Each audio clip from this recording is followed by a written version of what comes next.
실행이 답이다라는 책에서 소개되는 한 사람의 이야기입니다. 어느 날 한 사람이 당시 저명한 사상가였던 윌리엄 블레이크를 찾아가 이렇게 물어요.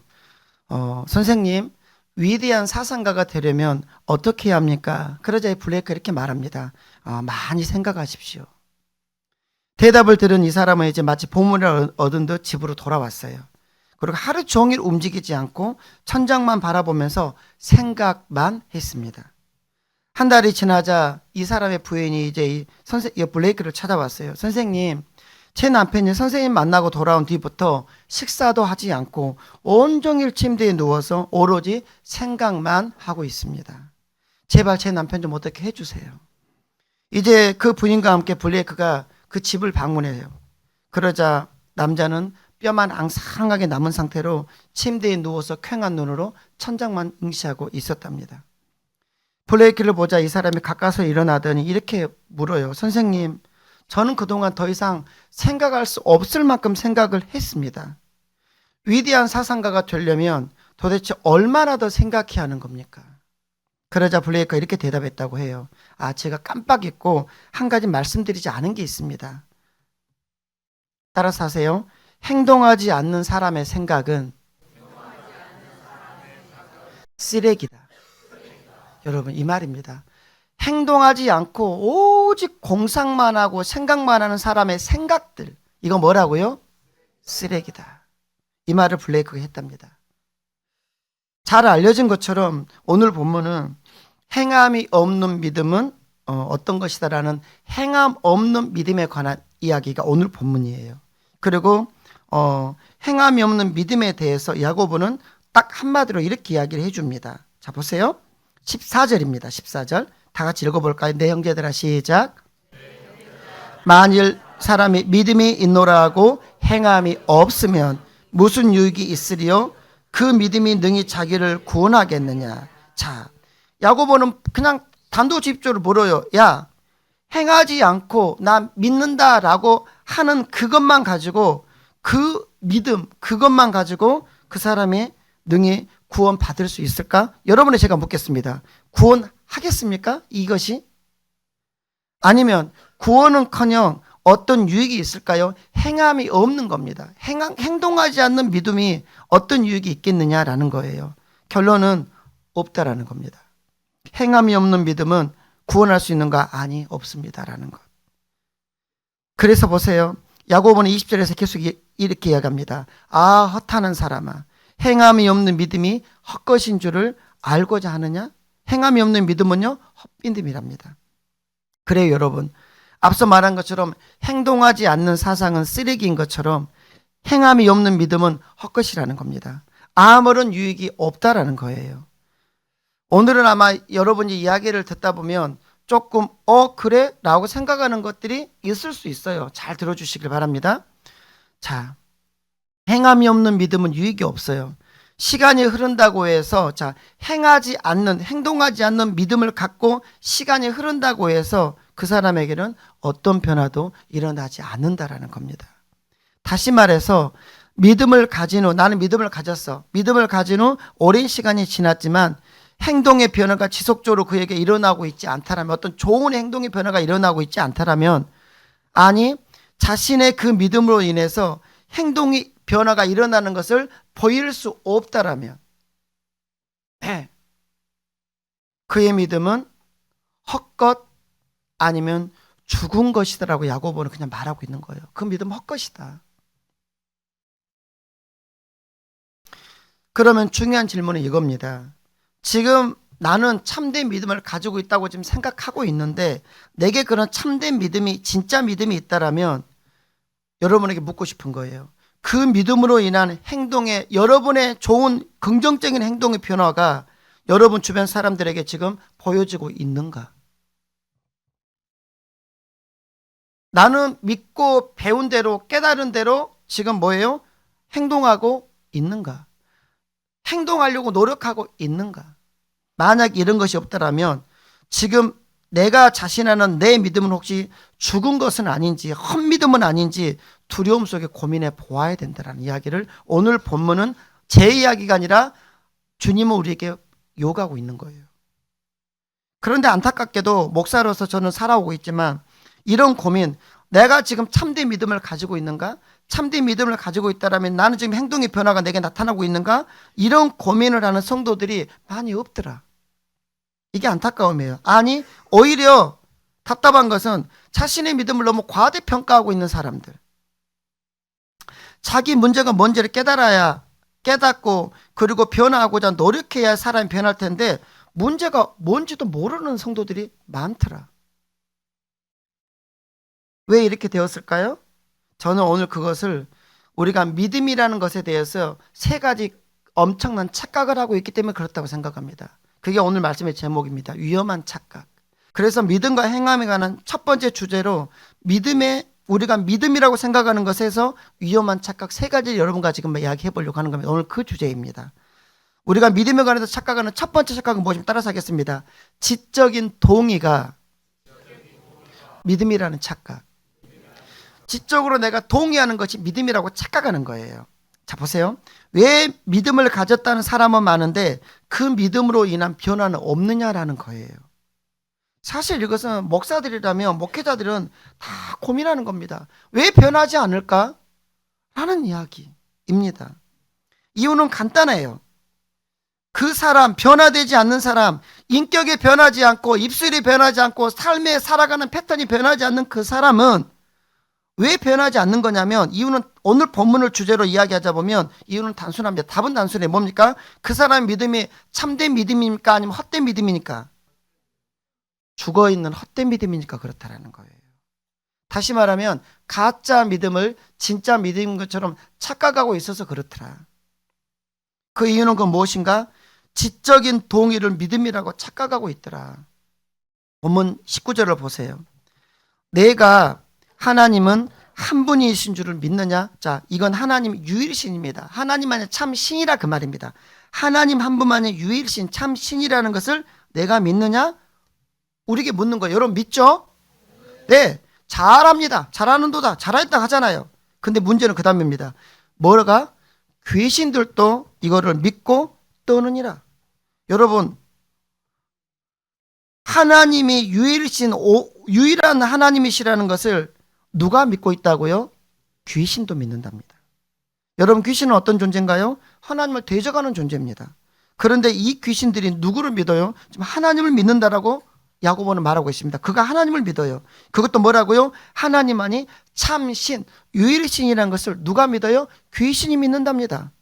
여러분, 이 유일신 사상은 당시 유대교와 기독교의 핵심 가르침 중에 하나고 우리도 이걸 믿고 있는 거죠.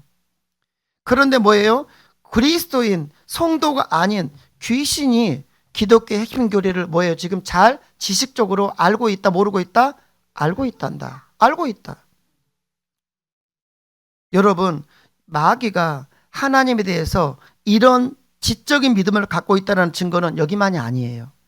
예수님께서 갈릴리에서 사역하실 때 귀신들은 한 남자의 입을 통해서도 이렇게 외칩니다. 마가복음 1장 24절의 말씀인데요. 나사렛 예수여, 우리가 당신과 무슨 상관이 있나이까? 귀신들 하는 말입니다. 우리가 당신과 무슨 상관이 있나이까? 우리를 멸하러 왔나이까? 예, 다 알고 있어요. 나는 당신이 누군 줄 아노니. 당신은 거룩한 뭐예요? 하나님의 거룩한 자라는 겁니다. 하나님의 거룩한 자입니다. 예수님이 누구라고요? 하나님의 거룩한 자라고 누가 지금 고백하고 알고 있습니까? 귀신이. 더 놀라운 이야기. 마가복음 5장 7절은 또 이런 이야기가 있습니다. 큰 소리로 부르짖어 이르되 지극히 높으신 하나님의 아들 예수여. 예수를 정확하게 표현합니다. 예수가 누구십니까? 높으신 하나님의 아들이십니다. 그렇게 고백하고 있어요. 나와 당신이 무슨 상관이 있나이까? 원하건대 하나님 앞에서 맹세하고 나를, 귀신입니다, 나를 괴롭히지 마옵소서 하니. 지금 전부 다 이것은 성도들의 고백이 아니라 누구의 고백이라고요? 귀신들의 고백입니다. 지금 마가복음 5장 이야기는 귀신들은 거라사이니 그 속에서 이제 뭐예요? 예수님을 지극히 높으신 하나님의 아들이라고 뭐예요? 고백하고 있는 겁니다. 여러분, 여기서 여러분께 중요한 질문 하나 드려볼게요. 그러면 이런 하나님과 예수님에 대한 지식, 귀신은 지금 지식을 갖고 있어요, 없어요? 있죠. 하나님과 예수님에 대한 지식과 이 지식에 대해서 지금 귀신은 동의하고 있나요? 안 하고 있나요? 동의하고 있죠.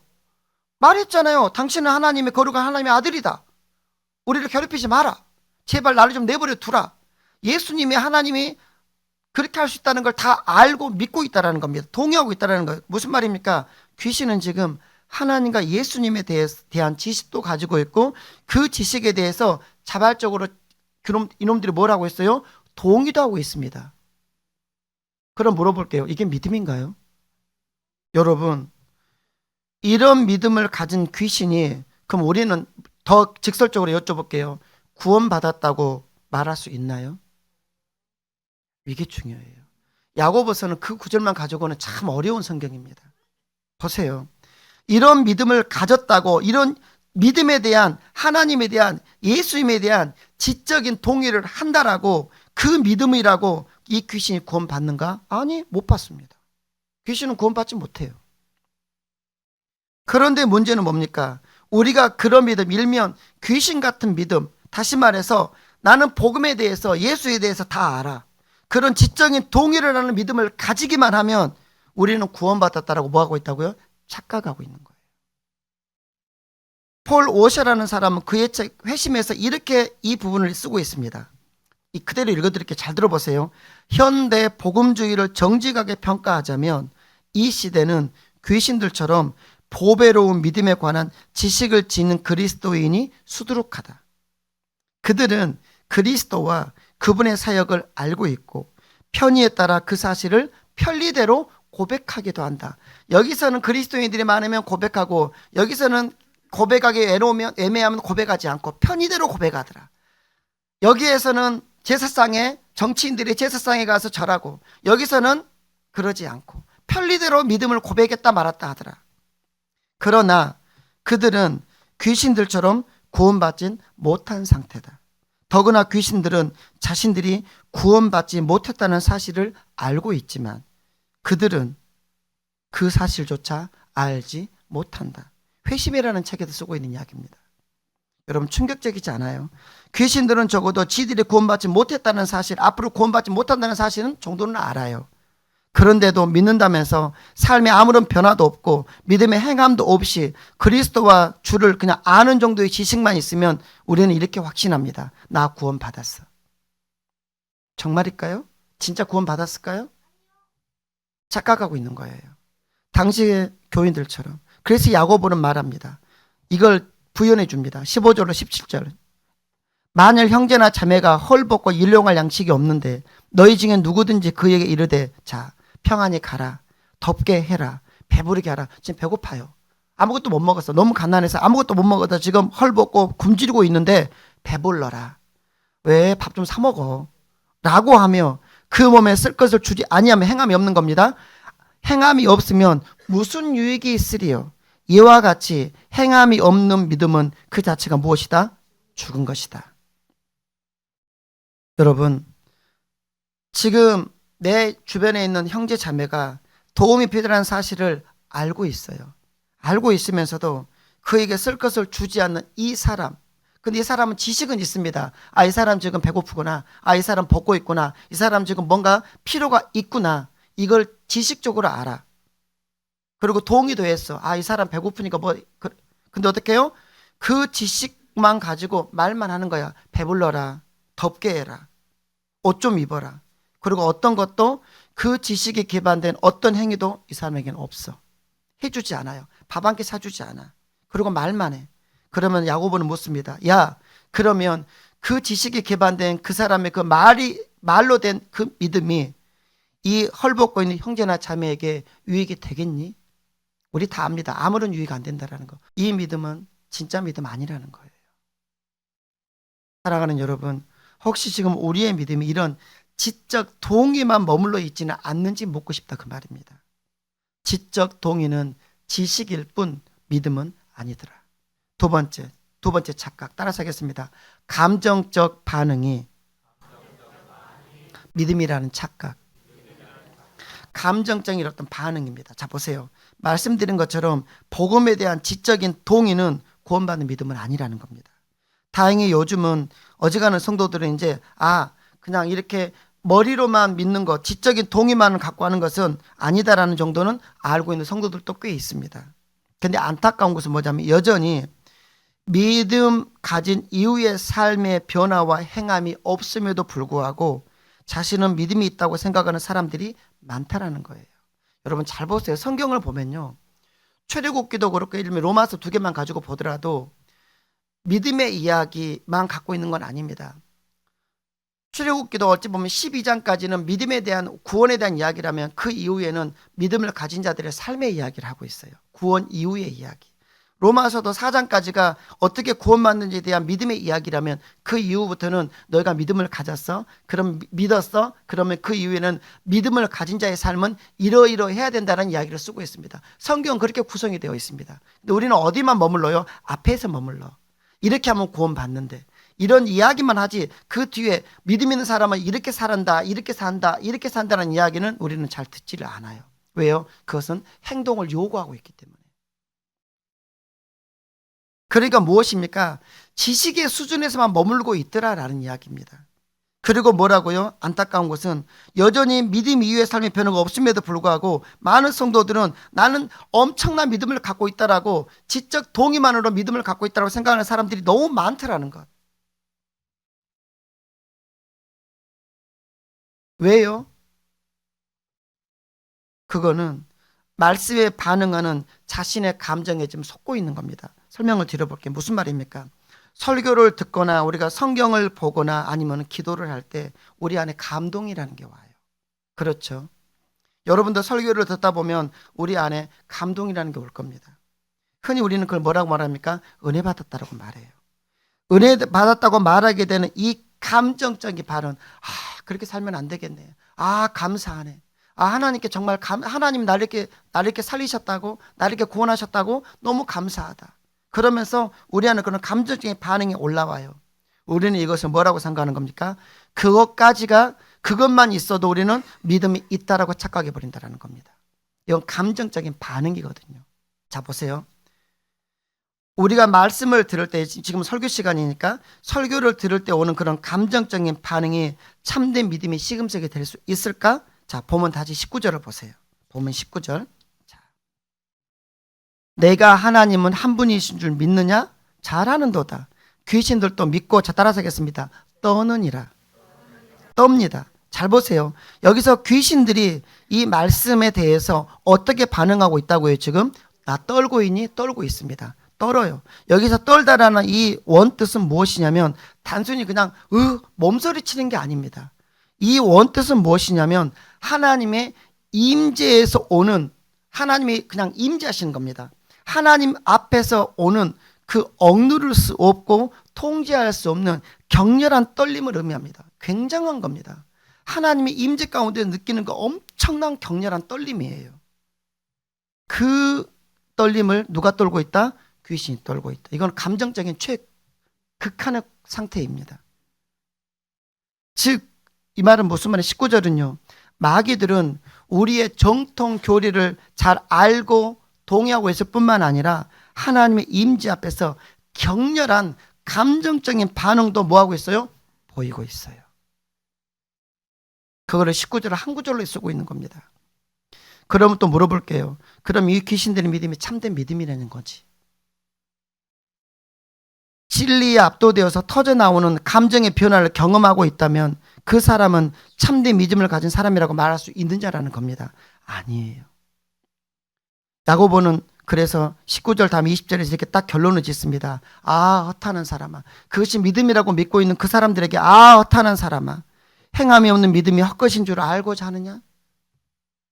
설교를 들을 때에는 마음이 뜨거워졌습니다. 그리고 두려웠습니다. 그리고 떨리는 마음으로 결단도 합니다. 이렇게 살지 않으리라. 예. 감정적인 변화가 막 일어났어요. 이렇게 살면 안 돼. 우리 아이들도 어른들도. 그런데 저문을 나가면 어떻게 하는 겁니까? 삶에 아무런 변화가 없어요. 그리고 이렇게 말합니다. 맨날 말씀만 들으면 뭐해? 변화가 없는데. 맨날 설교만 들으면 뭐해? 아무 변화가 없는데. 교회만 다니면 뭐해? 아무런 변화가 없는데. 왜 그렇습니까? 왜 들을 때는 분명히 마음이 뜨거워졌고 하염없이 눈물을 쏟았고 이렇게 살면 안 되겠다고 결단은 하는데 왜 변화는 없느냐라는 거예요, 지금. 그것은 무엇입니까? 감정적인 그 반응, 내가 마음이 뜨거워졌고 눈물이 쏟아졌고 이렇게 살면 안 된다고 결단하면서 뭔가 내 마음에서 어떤 감정적인 어떤 격한 회오리가 일어났거든. 그런데 뭡니까? 따라서 하겠습니다. 거기서 만족. 거기까지만 만족하는 거예요. 거기서 머물러 버려요. 그리고 뭐라고 합니까? 오늘 나 진짜 은혜 받았어. 은혜 받았다는 것은 어디까지 나아가는 겁니까? 결단했다는 것은 어디까지 나아가는 겁니까? 결단이 이루어져야죠. 성도로서 말씀을 배웠고 지식적으로 그 말씀에 동의를 했다라면 아 맞아 나는 성도야 나는 구별된 자야 그래서 이제 세상과 다르게 살아보려고 구별되는 삶을 살려고 하는 믿음의 선한 싸움을 싸워야 될 텐데 그 싸움을 싸우고 싶지는 않고 그저 감정적인 어떤 그런 카타르시스만 경험하고 싶은 거예요. 그리고 그것을 자기는 착각해. 나 믿음이다. 나 은혜 많이 받는다. 찬양하고 예배드릴 때는 난리야. 성령 은사 집회 함정이 여기에 있습니다. 맨날 이런 은혜만 참 뭔가 카타르시스만 주라는 거예요. 그럼 이렇게 물어볼 수 있어요. 아니 목사님 성령께서 역사하실 때 마음이 뜨거워지지 않나요? 감정적인 반응이 안에서 올라오는 거 너무 당연한 거 아닙니까? 예, 여러분 맞아요. 성령께서 역사하시면 저도 그런 경우 많이 해봤는데 진짜 성령께서 우리를 만지시면 우리 마음이 뜨거워서 견딜 수가 없어요. 그리고 어떻게 하면 그 다음에 어떻게 합니까? 감정적인 반응이 막 올라오기 시작합니다. 그러다 자신의 삶을 어떻게든지 바꿔보려고 발버둥을 치기 시작합니다. 성령께서 역사하실 때 성령께서 하나님 말씀 우리에게 깨닫게 하실 때 우리 마음이 뜨거워지고 우리 안에 감정적인 반응이 나타나는 것은 1차적인 반응입니다. 그런데 문제는 무엇이냐면 우리의 변화가 거기에서 이런 지적인 동의나 마음의 감동에서만 멈춰버린다면 그것은 인간의 역사일 수도 있어요. 그냥 감정적인 카타르시스만 경험한 거예요. 이런 것은요 교회 아니어도 충분히 줄 수 있어요. 어찌 보면요 우리 감정적인 반응을 이끌어내는 우리 감정적인 카타르시스를 주는 것은 영화나 음악이나 유명한 말 잘하는 강연자들이 우리보다 더 잘할 수도 있어요. 그러면 그게 믿음입니까? 아니요. 여러분 이거 혼동하시면 안 돼요. 이게 지금 혼용된 세상 우리는 살아가고 있다고 제가 말씀을 드리는 겁니다. 그러니까 참된 믿음을 가지고 인생을 변화시키기를 원한다면 감정적인 반응만 가지고 내가 참된 믿음을 가진 사람이라고 단정 짓지 말라는 거예요. 여러분 우리의 믿음이 거기서 문제가 생기는 겁니다. 참된 믿음은 여러분 결론적으로 참된 믿음은 뭐냐면 감정적인 변화를 1차적으로 수반을 합니다. 당연해요. 그건 성령께서 하시는 역사니까. 우리 자신을 보게 하고 우리 자신의 삶에 대해서 우리가 애통하게 합니다. 성령은 우리를 울게 합니다. 너 그렇게 살면 안 되는데 이렇게 살아서는 안 되는데 라는 감정적인 변화를 수반하지만 거기서 그치지 않더라. 이게 참된 믿음입니다. 근데 가짜 믿음 뭐라고요? 거기서만 만족해. 거기서 머물러 버려. 그리고 또 나가서 일주일을 자기 멋대로 살고 오다가 어떤 믿음으로 살려고 어떤 노력도 하지 않고 오다가 또 맨날 이렇게 말해. 하나님 죄송해요. 마음은 원이지만 육신이 약해. 이거는 가장 비겁한 변명이에요. 마음은 원이지만 육신이 약하다. 내가 내 아내를 술 먹고 때리고 싶지는 않지만 또 때렸다. 여러분 우리가 이제 그래서는 안 돼요. 마음이 원이었다면 내가 그렇게 결단했다면 따라서 하겠습니다. 삽시다. 거기까지 가야 믿음이 되는 거예요. 거기까지 가야. 맨날 결단만 하고 맨날 감정적인 의뢰만 받아서는 사람 안 변해요. 부탁을 드립니다. 세 번째, 믿음에 대한 세 번째 착각은 무엇이냐면 따라서 하겠습니다. 구원에 있어서 믿음과 행위는 별개라는 착각. 이 말은 쉽게 말하면 이겁니다. 믿는다고 고백만 하면 그 이후에는 고백해가지고 우리는 그럼 그러거든. 너 구원 받았어. 이렇게 한단 말이에요. 그러고 나면 어떻게 하는 겁니까? 그 다음에는 어떻게 살아도 구원 받는다라고 착각하게 만들어. 이게 심해지면 어디로 가는지 아십니까? 이게 구원파가 됩니다. 이게 구원파가 돼요. 그래서 죄가 무섭지 않아. 죄 짓고 사는 게 무섭지 않아요. 보세요. 여러분에게 물어볼까요? 구원받기 위해서는 믿음만 있으면 됩니까? 아니면 믿음의 행위도 동반돼야 됩니까? 이게 헷갈려. 아니요. 이래서 잘 들어주라는 거예요. 우리가 하나님 앞에 구원받기 위해서는 정확하게 필요한 것은 믿음만 있으면 됩니다. 행위는 필요치 않아요. 뭔 소리래? 여러분, 먼저 정리부터 할게요. 오직 우리는, 따라서 하겠습니다, 믿음으로만 구원받습니다. 믿음으로만 구원받는데 중요한 것은 무엇이냐면 그 믿음의 실체가 진짜냐 가짜냐 이 말을 하고 있는 겁니다. 지금 여러분 거기다가 헷갈리지 마세요. 그러면 이렇게 말하니까 행위도 들어가네? 아니요. 우리가 구원받음에 있어서는 믿음만 있으면 됩니다. 자, 에베소서 2장 8절로 9절입니다. 너희는 그 은혜에 의하여 믿음으로 말미암아 구원을 받았으니, 정확하게 표현합니다. 믿음으로 우리는 구원을 받았어요.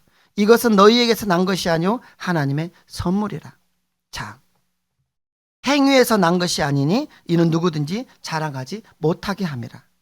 여러분 그래요. 보세요. 구원은 먼저 결론적으로 오직 하나님의 은혜로 주어지는 믿음, 그 믿음으로만 우리는 구원받을 수 있어요. 믿음으로만. 하지만 오늘 본문은 믿음으로 구원받는다라고 확신하는데 그 믿음의 열매인 행함이 없다면 문제는 뭐냐면 내가 가진 구원받은 이 믿음이 진짜 구원받은 참된 믿음인가 아닌가 돌아봐야 된다. 그 말을 하는 겁니다. 지금 여기서는 계속 뭐라고 합니까? 예, 거짓 믿음을 말하고 있거든요. 가짜 믿음을 말하고 있단 말입니다.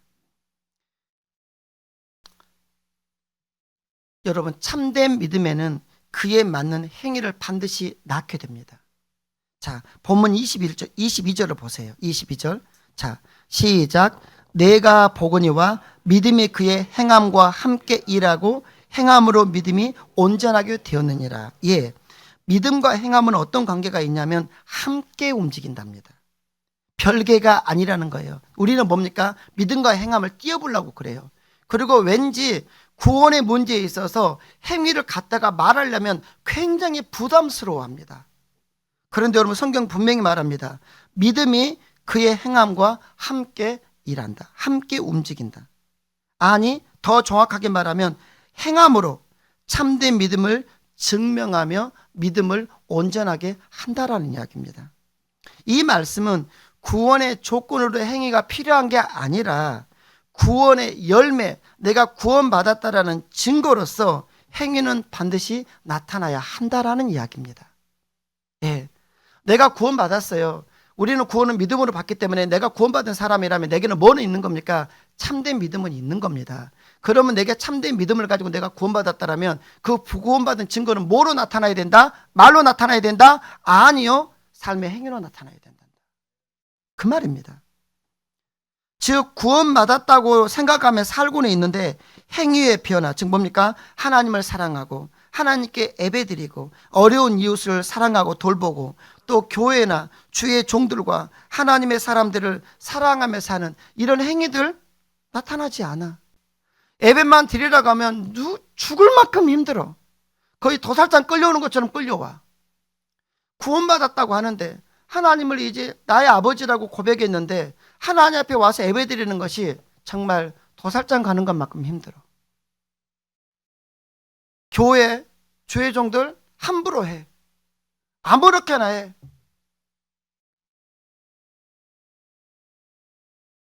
그러면 이런 사람들은 나는 구원받았다고 외치고 나는 참된 믿음을 가지고 있다고 외칠지 모르겠지만 따라서 하겠습니다. 자신의 믿음을 점검해 봐야 합니다. 여러분 착각입니다. 행위로 구원받는 건 아니지만 이런 말이에요.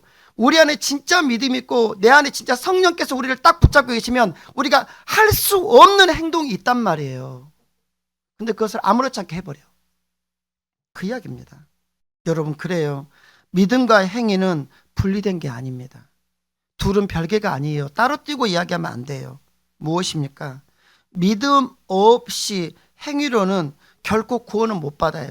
믿음은 없는데 선한 행위만 하는데 이거는 구원받지는 못합니다. 그런데 믿음은 있노라 하면서 그 삶에 믿음을 가진 사람 같은 행함이 나타나지 않을 수도 없다라는 거예요.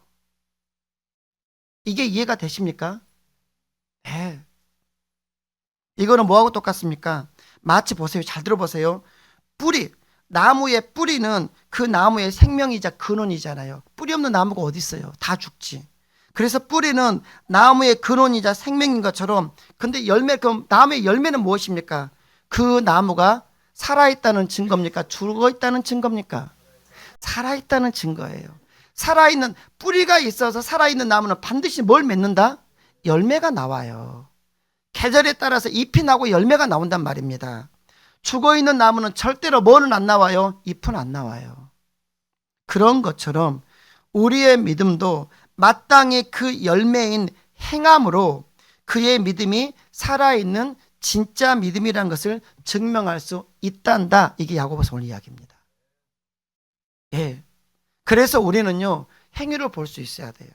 그리고 나의 행위를 내가 돌아볼 수 있어야 됩니다. 나는 교회 다닌 지 5년 됐고 10년 됐고 15년 됐고 20년 됐고 내 직분이 이렇게 됐다라면 그에 맞는 행위가 내게 있느냐, 내가 그에 맞는 교회를 사랑하고 있고 하나님을 사랑하고 있고 하나님과의 어떤 관계성이 만들어지고 있느냐 돌아보셔야 돼요. 즉 죽은 믿음은 행하지 않으므로 믿음의 열매는 없어요. 믿음에 아무런 열매도 없고 아무런 행함도 나타나지 않는 믿음은 나는 살아있는 믿음이야, 나는 살아있는 믿음이라고 외칠지 모르겠지만 죄송하지만 그 믿음은 죽은 믿음이다. 이게 오늘 행함이 없는 믿음은 죽은 믿음이라고 해서 야고보는 분명히 단정을 짓고 있습니다. 행함이 없는 믿음은 어떤 믿음이다? 죽어있다. 죽어있으니까 열매가 없죠. 죽어있으니까. 오늘 이야기를 여러분 뭡니까? 예, 심각하게 들으셔야 됩니다. 심각하게. 근데 오늘 안타까운 건 뭐냐면 오늘날 믿음이 있노라 하는 성도들은 참 많은데, 믿음 있다는 성도들은 참 많은데, 예, 그 믿음에 기반된 삶의 변화와 진짜 행함 있는 성도들은 많이 보이지 않는 안타까운 현실. 말씀 마치려고 합니다. 어느 결혼식입니다. 신랑이 아름다운 신부 앞에서 이렇게 고백하죠. 이렇게 다짐합니다. 나는 이 사랑하는 여인을 평생 사랑하고 아끼며 죽음에 갈라놓을 때까지 나는 이 여인을 향한 순결을 지키겠습니다. 눈물을 쏟으며 고백했습니다. 어머 너무 멋지다, 이럴 수 있단 말이에요. 그래놓고 신혼여행을 갔네. 이놈이 신혼여행지에서 매력적인 여자를 만나버렸어. 그리고 그 여자를 만나 신부가 아닌 그 여인과 하룻밤을 보내버리는 겁니다. 그리고 나서 오는 겁니다. 자, 그러면 여러분, 신부는 그 신랑의 눈물 어린 고백, 아니 누구보다 자기를 사랑한다라는 신랑의 말을 어떻게 받아들일까요? 안타깝지만 저는 이 시대 많은 성도들의 신앙의 모습이 이와 같다라는 생각이 듭니다.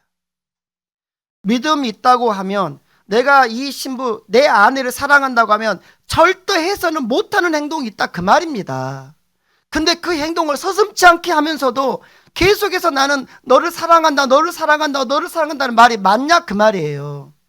우리는 우리 안에서 믿음이 있다고 하고 나는 하나님을 사랑한다고 하면서도 말은 그렇게 하는데 믿음의 열매는 전혀 나타나지가 않아.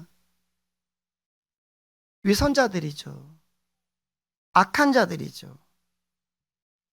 말로만 배우자를 사랑한다고 하면서 몸과 마음은 늘 다른 일을 탐하고 있는 이 사람들, 여기에 저는 현재 우리 기독교 신앙의 위기가 여기에 있다고 생각해요. 거기에 가장 큰 것은 무엇이냐면 구원과 행위를 띄어놔버린 거예요. 지금 띄어놔버렸어요. 붙어 있어야 되거든요, 나무의 뿌리와 열매처럼. 근데 이걸 띄어놔버리고 구원론만 가지고 이야기하고 믿음만 가지고, 믿음만 있으면 구원만 나니까 이 행위는 너덜너덜해지는 거예요. 지금 여러분 기억하십시오. 지적인 동의가 믿음이라는 거 착각입니다. 감정적인 반응이 늘 올라온다고 내가 믿음이 충만한 삶이라고 생각하는 것도 착각입니다. 구원에 있어서 믿음과 행위는 절대로 별개 아닙니다. 살아있는 진짜 믿음은 행함으로 증명되며 온전케 되는 겁니다. 우리의 믿음은 우리의 눈물 어린 고백에 의해서 드려지는 것이 아니라, 우리의 그 새치혀에 의해서 우리의 믿음을 드러내는 것이 아니라 일평생 주를 위해 살아가는 우리의 행함으로 보여져야 된다란 말입니다. 간절히 바라기는 저희 모두의 신앙이 믿고 깨달은 대로 순종함으로 하나님을 기쁘시게 하는 진짜 믿음, 참된 믿음을 소유하는 성도님들이 다 되시기를 주님의 이름으로 축복합니다.